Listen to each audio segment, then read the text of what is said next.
Саламатсыздар ма, құрметті оқушылар. Бүгін біз сөз есепке байланысты теңдеулер құруды үйренеміз. Бірінші есеп. Есеп шарты бойынша теңдеу құруға байланысты есептер. Дәурен мен Ердәулет алма бағына алма терді. Ердәулеттің терген алмалары дәуреннің терген алмаларына қарағанда 4 есе көп. Оқушылар, бұндай есептерді шығару үшін бізде неше персонаж бар, соны анықтаймыз. Бізде бұл жерде екі персонаж бар. Біреу дәурен, біреу Ердәулет. Онда біз жазамыз Д және Е деп қоясыңдар. Сосын екеуіне де бастапқыда x бересіңдер. Енді бізге не айтып тұр? Кімнен 2 есе 4 есе көп деп тұр. Бірінші Ердәулет қой, Ердәулет, значит, бізде кімнен көп болып тұр? Дәуреннен көп болып тұр. Значит, мен Ердәулетке 4-ті көбейтемін. Себебі Ердәулет бізде дәуреннен 4 есе көп тұр. Яғни дәурен Ердәулеттен бізде 4 есе аз болады, ал Ердәулет дәуреннен 4 есе көп болады, иә. Ал екеуінің жалпы алмалары 60 алма. Яғни мынау өрнек пен мынау өрнекті қосатын болсам, менде екі өрнектің қосындысы менде жалпы 60 алмаға тең болады екен. Сонда мынау x-ті 4x-ке қосатын болсам, мына 1x қой бізде. Сонда общий 5x тең 60 болады. X тең 60-ты бөлеміз 5-ке. Сонда x тең бізде 12 деген сан шығады. Получается, дәуренде жай x байқадыңыздар ма? Ода 12 алма бар. Ал Ердәулетте дәуреннен 4 есе көп бар. Сол 12 алманы 4-ке көбейтсем 48. Сонда Ердәулеттің алмалары мен дәуреннің алмаларын қоссақ, бізде жалпы 60 алма бар екен. Сонда бізге кімдікін сұрап тұр? Ердәулеттің жалғыз өзі неше алма жинағаны? Ол 48 болады екен. Ал дәурендікі 12. Түсінбесеңіздер, пауза қойып қайтадан көріп алыңыздар. Келесі, аулада 3 бала асық ойнап жатты. Бізде барлар ол Алдияр, Нұрбол және Ануар. Нұрболдың асықтары Алдиярдың асықтарынан 3 есе аз дейді. Нұрболдың асықтары Алдиярдан 3 есе аз болып тұр. Получается, егер Нұрболда Алдиярға қарағанда 3 есе аз болатын болса, получается, Алдиярда Нұрболдан 3 есе көп қой, значит, керісінше айтатын болса. Нұрбол айтатын болса, айтады, менде Алдиярдан 3 есе аз дейді. Ал Алдияр айтса, менде Нұрболдан 3 есе көп деген сөз ғой, значит. Екеуіне x қоямыз. Енді осы жерде біз не істей аламыз? Нұрболды 3-ке бөле аламыз, өйткені ода 3 есе аз. Немесе біз не істей аламыз? Бізде Алдиярда 3 есе көп болғандықтан оны 3-ке көбейте аламыз. То есть, кімде қандай? Егер Нұрболды 3 есе аз десе, Нұрболды 3-ке бөле аламыз. Егер Алдиярда, значит, получается, ода 3 есе көп қой, біз Алдиярды 3-ке көбейте аламыз. То есть, обязательно 3 есе аз десе, 3-ке бөліп қана қоя салу керек деген нәрсе емес, оны былай өзгертуге болады. Тура осының түрін өзгертіп, бірақ мағынасын өзгертпеуге болады былайша. Мынаны наоборот 3-ке көбейтіп. Ал Ануардың асықтары Нұрболдың асықтарынан 6-ға артық дейді. Мынау Ануарда Нұрболдан 3-ке артық бізде. 3-ке артық. Получается, біз осылай алғанымыз дұрыс болады. Ануарды 3-ке көбейткеніміз дұрыс болады. 3 есе көп деп ше. Себебі мынау Нұрболдың өзі таза x болу керек. Өйткені Алдияр мен Нұрболды да салыстырып жатыр да. Ануар мен Нұрболды. Ануарда, мынау Ануар, мынау Алдияр. Ануарда Нұрболдан 3-ке артық десе, Нұрболдікін көшіріп жазамыз, және Ануарда оған қараған кезде бізде 6 асық артық екен, иә. Міне, сонда басамыздар. Негізі Нұрболда 3 есе аз болып тұр. 3-ке бөлуім керек негізі Нұрболды. Бірақ менде бұл жерде Нұрболды еще Ануармен салыстырып жатқандықтан мен Алдиярдың 3-ке көбейтемін керісінше. Екеуіне x қоямыз да, Алдиярды керісінше 3-ке көбейтемін. Себебі ода 3 есе көп. Потом барып Нұрбол мен Ануарды салыстырған кезде, оказывается, Ануарда Нұрболдан 6-ға артық екен. Мен оған да x қоямын, бірақ қосу 6 деймін. Сонда көрдіңіздер ме? Осындай өрнек пайда болады. Ал үшеуінің барлығын жиналған асығы 26 асық болады. Значит, егер барлығының жалпы жинаған асықтарын берсе, біз оларды қосуымыз керек. Егер мынау мынаншаға көп деп берілсе, онда ол кезде біз басқаша шығаратын едік. Мына жерде бізде үшеуінің қосындысын беріп тұр. Сол үшін біз үшеуінің қосындысын жазып, тең неше асық? 26. Мынау біріншісінікі, екіншісінікі, үшіншісінікі. Енді мынау x қосылады ғой. 3x, 1x, 1x. Сонда общий 5x тең. Мынау 6 санды 26-ға барып жіберемін, ол азайтылады. 5x тең 20 болады. Сонда x тең 20-ны 5-ке бөлемін, болады жауабы x тең 4. Получается, бұл 4 дегеніміз бізде Нұрболдың жинаған асықтары, себебі ода өзінде таза x болып тұр ғой. Нұрболда бізде получается 40x болып тұр, ода 4. Ал Алдиярда одан 3 есе көп. Көрдіңіздер ме? 12. Көрдіңіздер ме? Нұрбол бізде 4 болса, Алдиярда 12. Ал Ануарда Нұрболдан 6-ға көп. Мен оған 6-ны қосам 10 болады сонда. Міне осы мәндер бізде шығады екен сонда. Міне 12 бізде Алдиярда, 4 Нұрболда және Ануарда 10 дейді. Бізге Ануардың жинаған асықтары керек, ол бізде 10 штук болады екен, иә. Шынымен де қарайтын болсаңыздар, Нұрболда бізде Нұрболда Нұрболда 4, Алдиярда бізде 12 ғой. Нұрболдікі Алдиярдан көрдіңіздер ме? 3 есе аз болып тұр. Көрдіңіздер ме? Біз наоборот, значит, Алдиярда Нұрболдан 3 есе көп болып тұр. Сол үшін біз кейбір кезде оны 3-ке бөлсек болады, или наоборот 3-ке көбейтсек болады. Келесі сымды 12 бөлікке бірдей қылып бөлді. Егер сымды 12 бірдей 18 бөлікке бөлді мұнда, а мұнда 12 бөлікке бөлді. Онда бұл екі өрнекті салыстырған кезде екеуінің айырмашылығы 8 дейді. Яғни қараңыздар, бір ұзын сым бар. Соны бірінші 18 бөлікке бөледі. Яғни көп мынандай бөліктерге бөліп тастайды. Мына примерно 18 емес, бірақ примерно бөліп тастайды. Енді оны 12 бөлікке бөлу үшін оның ара қашықтығы сәл ұзындау болады ғой бүйтіп. Получается, осы екі бөлінген бөліктерді салыстыратын болсақ, мысалы мына жердегі мен мына жердегіні, онда бізде біреуі екіншісінен 8-ге артық дейді. Конечно же, бізге аз бөлікке бөлгенде бізде не шығады? Ұзындау шығады. Өйткені ол жақта аз бөлік. Енді получается, біз бүйтеміз бұл жерде. X-ті біз барлық ұзындық деп аламыз. Мынау X бізде басқаша. Номерін алсақ. Қараңыздар. Біз X ол сым ұзындығы деп алайық. Сымның ұзындығы. Енді бізде сымның ұзындығы X болатын болса, оны бірінші 18-ге бөледі. Сосын барып X екіншісі оны 12-ге бөледі. Екеуінің айырмашылығы біреуі екіншісіне 8-ге артық дейді. Яғни азға бөлгенде бізде не шығады? Екеуінің разницасы 8 сантиметр шығады дейді. Яғни мынадан ұзындау бөлік шығады, иә. Яғни x бөлу 12-ден x бөлу 18-ді азайтуым керек ғой, сонда оның айырмашылығы 8 сантиметр шығады. Орта еселігі 36, мынаған 3, мынаған 2, мынаған 36 береміз. 3x алу 2x тең 288, x тең 288. Сонда қараңыздар, бірінші де бізде общий сымның ұзындығы 288 екен. Енді 288-ді 18-ге бөліп көрейік, және 288-ді 12-ге бөліп көрейік. 18-ге бөлген кезде бізде 16 шығады, ал 12-ге бөлген кезде 24 шығады. Сонда мына жақта бір бөліктің ұзындығы 16 сантиметр, ал мына жақтағы бір бөліктің ұзындығы 24 сантиметр. Сонда 24 сантиметр 16 сантиметрден 8-ге артық болып тұр, иә. Сол бізге артықтығын беріп тұр. Сонда біз өрнегімізді 24-тен 16-ны азайтып 8 сантиметр теңестірдік. Мынау бізде белгісіз өрнектер болды. Сол үшін бізде мынадан мынаншаға артық, мынаншаға кем деп берсе, соңында біз оны екі өрнектерді азайтамыз. Ал бізге мына жақта жалпы қосындысы, жалпы қанша асық болды? Мына жақта бізде жалпы оларды қанша алма болды десе, оларды қосамыз. Көрдіңіздер ме? Екі өрнекті қосып тастауымыз керек. Ал мынадан артық болды, сол кезде кем болды десе, бір-бірінен азайтамыз. Мына жақта көрейік. Ара қашықтығы 124 километр екі станциядан бірдей уақытта бір-біріне қарама-қарсы екі бағытта пойыз шықты дейді. Мынау станциядан мысалы бір пойыз шығады. Мына жақтан бізде екінші пойыз шықсын. Біріншісінің жылдамдығы, так, біраз уақыт жүріп екеуі кездесті. Кездескенге дейін бірінші пойыз екінші пойызға қарағанда 3 есе көп жол жүрген болса, онда бірінші пойыздың жүрген бізде жылдамдығын табыңыздар дейді. Так. Окей.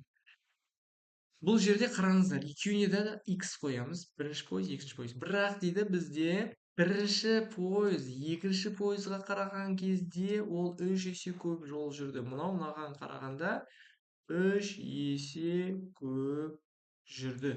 Яғни мен мынада 3-ке көбейтемін. Ал жалпы жүрілетін жол екеуі де 124 қой. Сол үшін екеуінің жүрген жалпы жолын қосам тең 124. Сол кезде бізде 4x тең 124 болады. X тең 124-ті бөлеміз 4-ке. Ол бізде әрине 32 болады екен. Сонда бізде бірінші пойызымыз Екінші пойызына қарағанда 3 есе көп жүрсе, бірінші пойызымыз бізде 34 километр жүрген екен. Ал біріншісіміз одан 32 километрге артық. 34 емес, әлде 32 болады. 32 деп шықты ғой өйткені бізде. 32-ге көтем, сонда 96 болады. Маған бірінші пойыздың жүрілген жолы керек, ол бізде мына жақта 32 болмайды вообще. 31 болады ғой бөлген кезде. Что-то мы қателесіп кеттік қой. Так, 31 болады мына жерде бөлген кезде мына екеуін. Және 31, мына жақта 31, 93 километр жүреді сонда біріншісі бізде. 93 километр. Лаура бір сан ойлады. Ол санды 7-ге арттырып 8 еселегенде бізде 64 саны шығады дейді. Аха. Олай болса, Лаура қандай сан ойлады? Бұндай есептерде біз ойлаған санды всегда x деп аламыз. Ол бір сан ойлады, оны 7-ге қосты, осын жақшаға аламыз. Өйткені себебі келесіде ол 8 еселейді. Еселеу деген сөз 8-ге көбейту деген сөз. Сонда 64 шықты. Болды, осы теңдеуді шығара саласыздар. Осы теңдеуді шығарсаңыздар, жауабы шығады. Сохранить. Менің аяқта.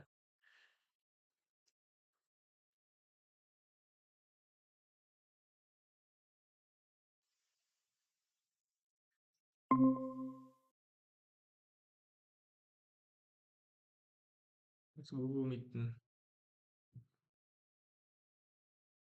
Несін айтты маған? Жалғастырайық. Так. 6-шы есеп дейді. Алғашқыда екі кітап сөресінде кітаптар саны бірдей болды.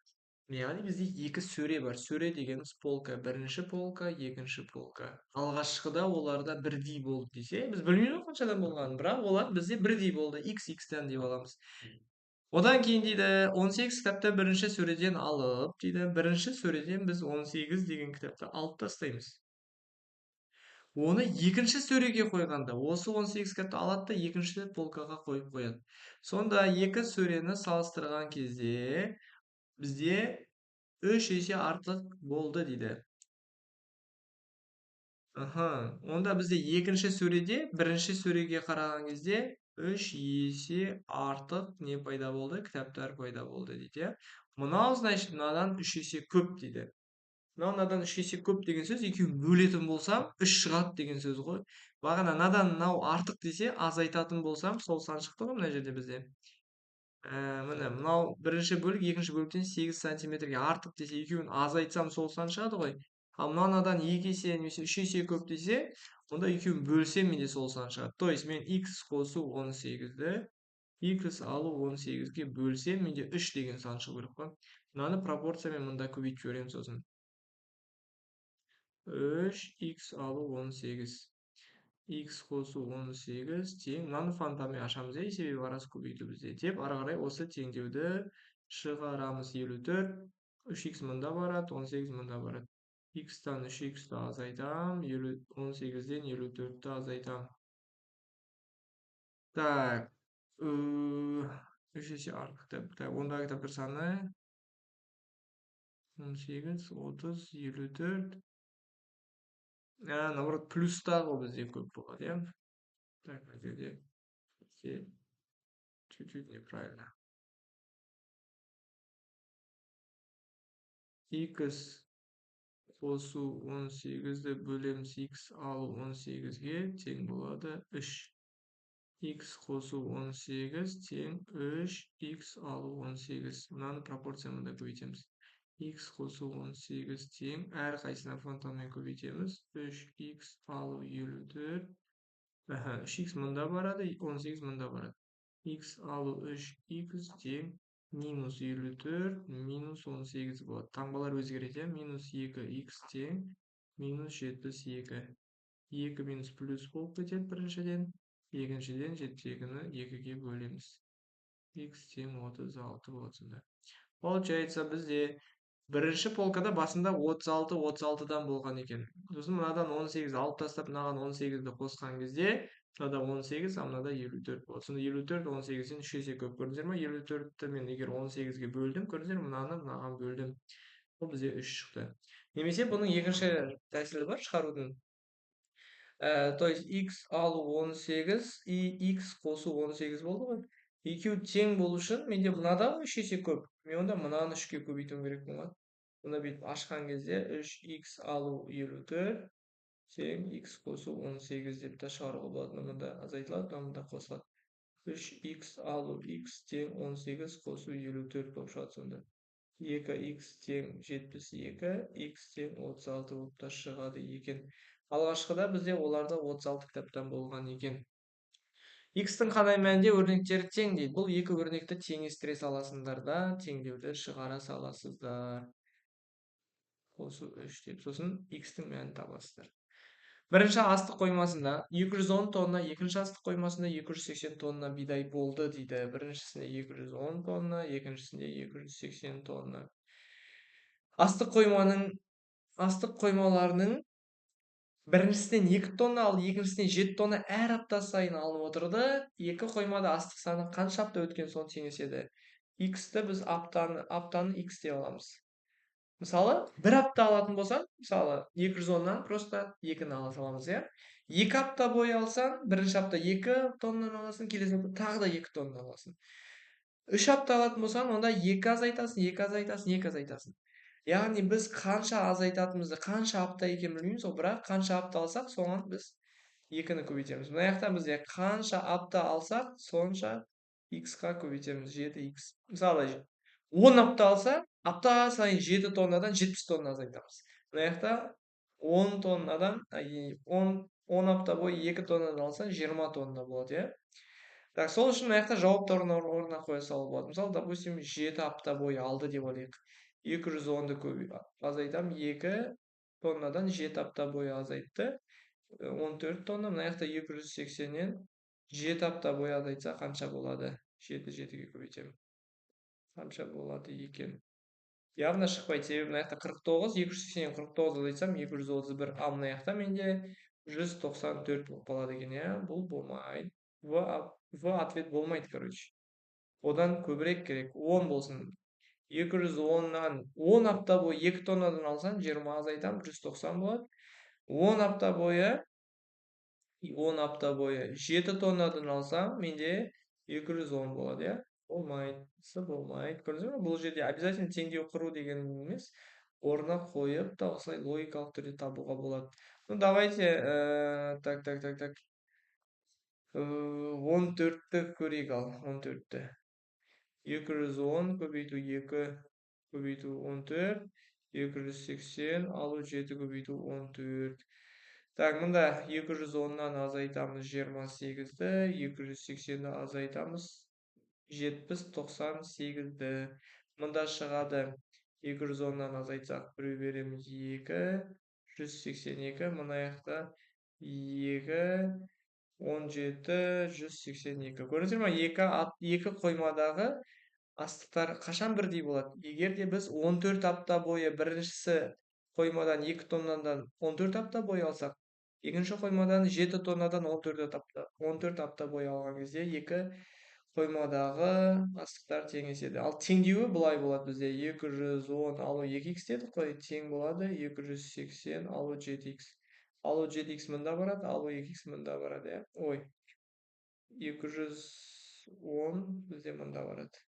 Сонда 7х алу 2х болады, 280 алу 210 болады. 5х тең 70 болады. Х тең 70-ті 5-ке бөлсек 14 болады. Сонда 14 апта бойы деген мән шығады. Көгалдандыру үшін екі көше бойына ағаштар отырғызылды. Бірінші көшеде ағаштар саны, екінші көшедегі ағаштар саны 1,4 есе көп. Ну, бірінші көше және екінші көше. Екеуінде де бізде X қоясыңдар да, бірінші көшедегілер екінші көшедегілерден 1,4 есе көп. Мынадан 1,4 есе көп. Значит, мен мынаны 1,4-ке көбейтемін. 13 ағашты бірінші көшеден екінші көшеге ауыстырғанда бізде екі көшеге ағаштандар бірдей болды. Мына бірінші көшеден алып дейді 13 ағашты. Екінші көшеге апарып салсаң дейді, екі көшедегі сандар бірдей болады. Ол осы теңдеуді шығарамыз. Тең x қосу 13 дейді. X мында барады, ал 13 мында барады. Сонда 1/4x-тан азайтам x-ті. 13-ке қосам 13-ті. Білесіздер ғой, теңдеуде мынау минус болады, мысалы 10 ауысса плюс болады, ал мынау плюс x болса, солға ауысса минус болады. Теңдіктің оң жағына өткен кезде бізде кез келген өрнек таңбасын өзгертеді. Себебі мынау тең деген ол өзгертеді. Плюсты минусқа, минусты плюсқа, көбейтуді бөлуге, бөлуді көбейтуге. Азайтсам, мынау бірдің алдында x-ның алдында 1 бар, 0,4x тең 26. 26-ны 0,4-ке бөлеміз сосын.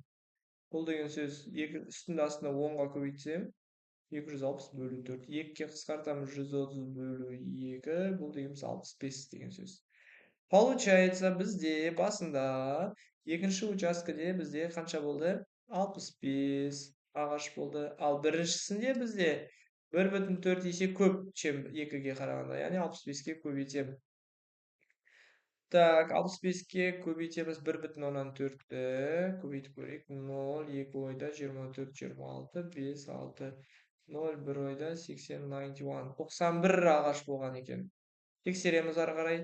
Онда 91 ағаштан 13 ағашты азайтып, 65 ағашқа апарып қосқан кезде, мұнда бізде 78 болады, мұнда да 78 болады. Сонда дұрыс екен. Алғашқыда екінші көшеде қанша ағаш болды? 65 ағаш болды. Логикалық түрде де табуға болады бұндай есептерді. Мысалы, 26 болатын болса, оған 13-ті қосып деген сияқты жауаптарына қарап. Так, келесі есеп бізде. Сынып оқушыларының 5-тен 3-і түрлі үйірмелерге қатысады. Оның 3-тен 2-сі спорттық үйірмелерге қатысады, сыныпта спорттық үйірмелерге қатысатын оқушылар саны 12. Мынандайы бөлігі 3-тен 4-сі деген мәндер болса, бізде шыққан сан болса, осыны керісінше 3-тен 2-ке бөлеміз. 12-ні бірінші 3-тен 2-ке бөлеміз. Ол 12 көбейту 2-ден 3 болып орын алсады, бөлшек ережесі бойынша қысқарады. 18 болады. Сосын осы 18-ді тағы да мынау 5-тен 3-ке бөлеміз. Ол бөлген кезде орын алсады, көбейту болып 6 болады. 6-ны 5-ке көбейтеміз, 30 болады. Сонда алғашқыда бізде 30-дан болған екен. Тексерейік. Жауаптарын алып тексеруге болады. 30-дың бірінші 5-тен 3-ін табамыз. Ол қысқартамыз. 18 оқушы. 18-дің енді 3-тен 2-сін табамыз. Қарап, 2-ке көбейтем, 12 болады. Көрдіңіздер ме, соңында 12 оқушы. Сол үшін жауабы 30 дұрыс екен. Фермер жердің 5-тен 2-сін мал жайылымына қалдырып, 4-тен 1-іне бақша өнімдерін екті. Оның мал жайылымына қалдырған жері бақша өніміне еккен жерден 15 гектар артық. Фермердің барлық жері неше гектар дейді. Біз барлық жерді x деп аламыз. Барлығы x деп аламыз. Не деп жатыр? Фони эффект дейді. Мынандай болып қойық. Қандай бар тағы да? О, давай, кітаптармен.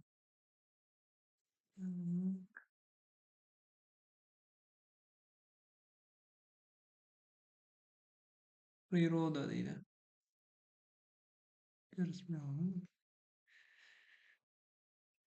Киберспортсмен.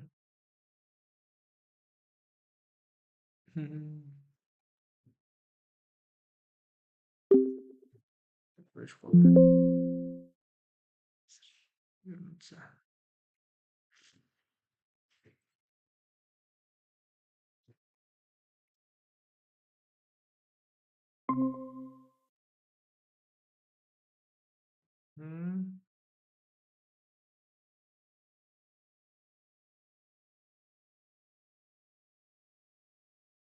Үлкейтіп қойыңдапсың. Айфон мощный ма? Келесі. В общем, x ол барлық жер болсын. Енді бұл жерде барлық жерінің 5-тен 2-сі десе, біз осы x-ті барлық x жерді 5-тен 2-ке көбейтеміз. Ал енді барлық жерінің 4-тен 1-і дейтін болса, біз 4-тен 1-ді x-қа көбейтеміз. Енді біздегі малдарға бөлінген жер, бақшаға бөлінген жерге қарағанда 25 гектар артық дейді. Значит, біз малдарға бөлінген жерден мынада 15-ке артық дейді. Екеуінің, значит, азайтындысы бізде 15 гектарға тең. Мысалы, мен жасым 31-де болатын болса, сіздің жасыңыз 10-да болатын болса, менің жасым сіздің жасыңыздан 21 жас үлкен ғой. яғни менің жасым 31, сенің жасың 10-да, екеуін азайтатын болсам 21 шығады, көрдіңіздер ме? Сол азайтындысы арқылы біз не істей аламыз? Қаншаға артық екенін біле аламыз. Ал неше есе үлкен десе, мысалы, менің жасым, допустим, 30-да, сенің жасың 10-да. Менің жасым сенің жасынан 3 есе үлкен. Оны қалай тапты? 30-ды просто 10-ға бөлді. Сол сияқты мынадан мынаншаға артық десе, азайтамыз 15-ке тең, и сосын бұны біз уже ортақ еселік алып береміз. Ортақ еселік 20, мынаны 20-ны 5-ке бөлемін, үстіне 4 беремін, 4-ке бөлемін 5 беремін, мынаған 20 беремін. Сонда 8х алу 5х тең 300. 3х тең 300. Сонда біздің барлық жеріміз 300-ді 3-ке бөлсек 100 гектар болып шығады екен. Сонда 100-дің мен бірінші малдарға бөлгені 5-тен 2. Бұл малдарға бөлген жері қанша шығады ол? Мына екеуі қысқарады 2, 40 болып шығады екен, иә? 40 гектар. Ал бақшаға бөлген жері бізде қысқарса 25 болып шығады бақшаға. Сонда малдарға бөлген жер бақшаға бөлген жерінен қаншаға артық болып тұр? 40-тан 25-ті азайтсақ, 15-ке артық болып тұр екен. Есеп дұрыс, значит. Осы жауабына да қарауға болады. Автотұрақта жеңіл машиналар және автобустар тұр. Олардың 4-тен 1 және 8-і жеңіл машиналар, қалғаны 10 автобус. Автотұрақта барлығы неше жеңіл машина және автобус тұр дейді.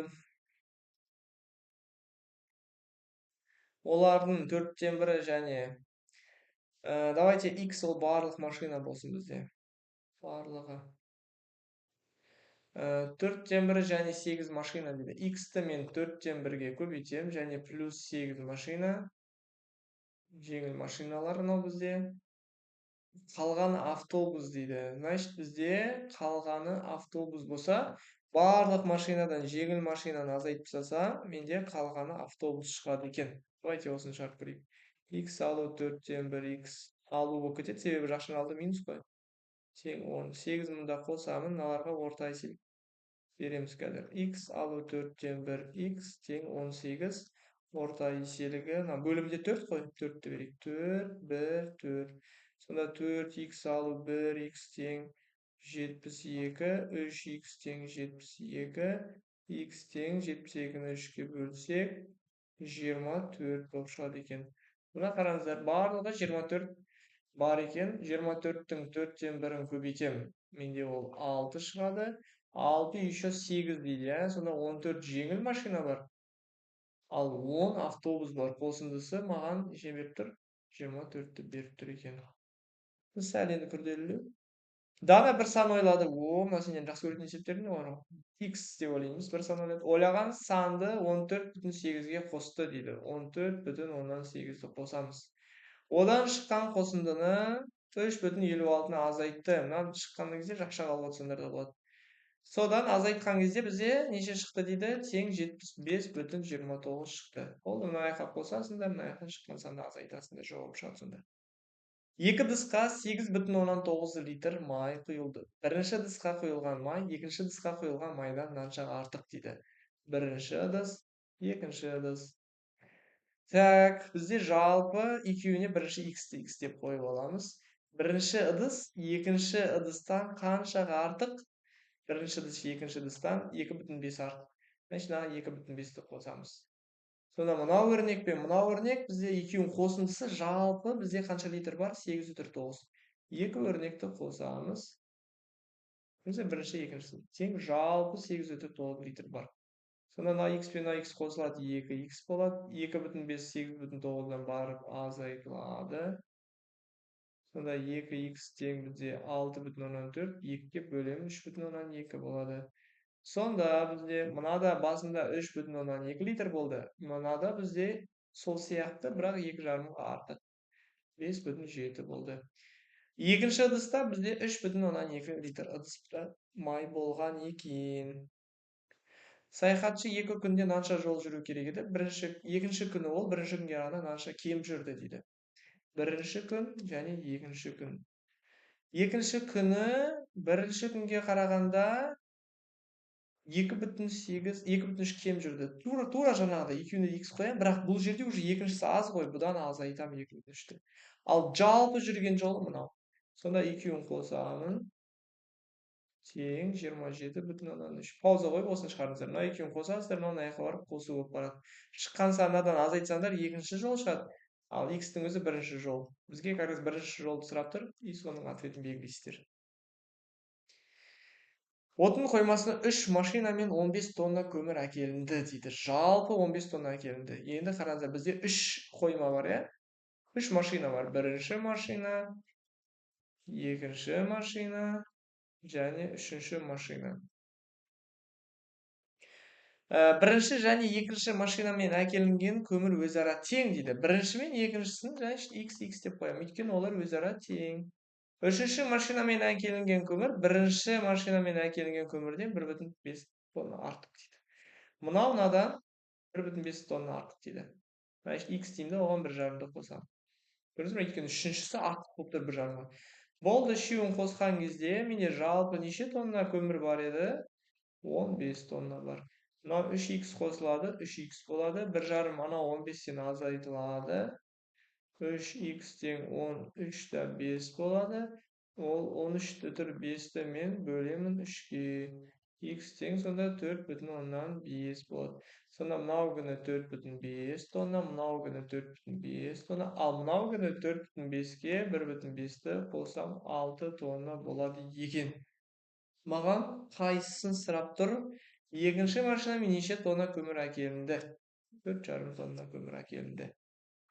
Белгісіз сан 5-ке арттырып, белгісіз сан дегеніміз ол x бағанағыдай, ойлаған сан сияқты. 5 есе арттырды. Көбейту 5 деуге болады, бірақ көбінесе көбейтіп жатса алдына көбейткен дұрыс. Есебіміз сол кезде әдемірек, ыңғайлы болады. Одан 2-ні азайтты, 2-ні азайтамыз. Сонда 43 шықты. Болды, осындай тең деп шығара саласыздар. 3 белгісіз санның қосындысы 106. Бірінші сан екіншісінен 5-ке артық дейді. Бірінші сан, екінші сан и үшінші сан. Так, бірінші сан екіншісінен 5-ке артық. Мынадан 5-ке артық болса, мынаған 5-ті қосам. Ал үшінші сан біріншіден 15-ке артық. Ал мынадан бізде 15-ке артық. Значит, мен мынанікін көшіремін, мына жаққа x қосу істеймін, бірақ осыдан ол 15-ке артық. Өйстіп құрастырсам болады. Екінші вариант. Бірінші, екінші, үшінші былай құрастырсаңдар болады теңдеуді. x қоям. Мынадан 5-ке көп болса, мынадан значит 5-ке аз ғой. Мынадан 5-ті азайтамын. Мынадан 15-ке көп. Мынанікін көшірген кезде жай x болады, көрдіңіздер ме? Былай да шығаруға болады. Енді 3 күндікін қосатын болсам, мына бірінші күн, екінші күн, и мынау екеуін 5 пен 15-ті қосып жіберемін ғой, 20 болады. Жалпы 106 шығады. Мынау бізде 3x, мында барады, мында барады. 106-дан 20-ны азайтам, потом 5-ті азайтам. 86, 81, 27 бөлген кезде. Бірінші күні, мынау жай x дегеніміз, ол бізде жай шыққан 27. А мынау одан 5-ке артық, қосам 5-ті, 32. А мынау, көрдіңіздер ме, 32-ден 15-ке артық. 32-ке 15-ті қосам, 47 болады. Онда белгісіз сандардың кішісін табыңдар, 27 болады.